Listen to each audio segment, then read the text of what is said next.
Think this Time magazine cover of Trump was just a bad photo? Think again. It was calculated and intentional, designed to make you feel something. The question is what and why? Most people are laughing and some are mocking Trump's reaction to this photo. But here's what no one's talking about. This image wasn't random, and it wasn't just intentionally a bad picture. It goes deeper than that. So here's what happened. After the cover came out, Trump went on Truth Social and said this: Time magazine wrote a relatively good story about me, but the picture may be the worst of all time.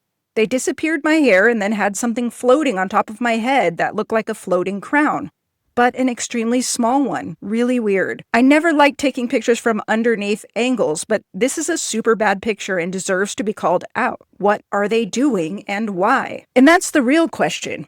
Why? Because whether you love him or hate him, the truth is that mainstream outlets have been using visual and emotional framing like this for years. It's not new. It's part of a pattern. Here's how it works. Visual framing is one of the most powerful and least noticeable forms of influence. The way an image is lit, composed, and angled tells us how to feel before we ever think about why. In media and politics, framing determines emotional tone. The same subject can appear heroic, threatening, or tragic depending solely on how it's shot. Our brains read those cues as truth, not style. In film, shooting someone from below, a low-angle shot, instantly signals power and dominance. It makes the subject look larger than life, imposing, and maybe even threatening. That's why it's used in propaganda, political ads, and photojournalism. These shots aren't random. They're editorial choices.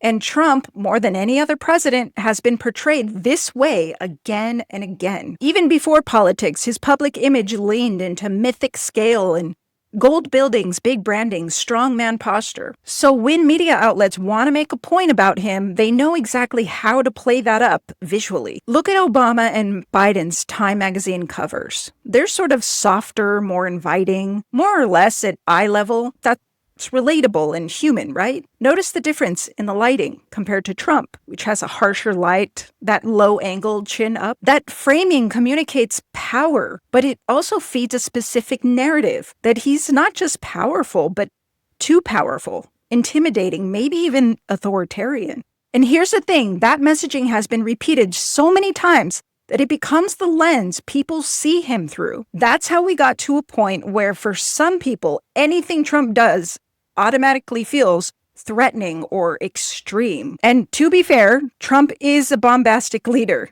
But that reflexive outrage that people get doesn't come from nowhere. It's been reinforced for years through visuals, through language, through emotional storytelling. Now, fast forward to this week, the Time cover drops, then a few days later, the No Kings protests happen all across the United States under one phrase: no kings. Thousands of people reacting to Trump's so-called authoritarian power grab. But from where I'm standing, those protests aren't reacting just to policy. They're reacting to an image that's been built and broadcast for nearly a decade. A visual mythology repeated so many times in our media and in our echo chambers, it feels like truth. Now, both sides know how to use this kind of visual framing, and they do. But when you combine the fact that legacy media outlets like Time magazine are more aligned with a progressive agenda and therefore find Trump a threat to their own power, and you also see that the Democratic NGOs helped fund the No Kings protests, you start to realize maybe these things are more sophisticated and interconnected than one might have thought. I'll leave you with this. Next time you see this kind of low-angle shot, notice it. Zoom out, consider the full context, and try to see beyond the surface. Until next time, stay curious and stay grounded. Thanks for watching. If you liked that video, check out this video next. And if you like this kind of content, please subscribe to my channel. I drop a new video every week.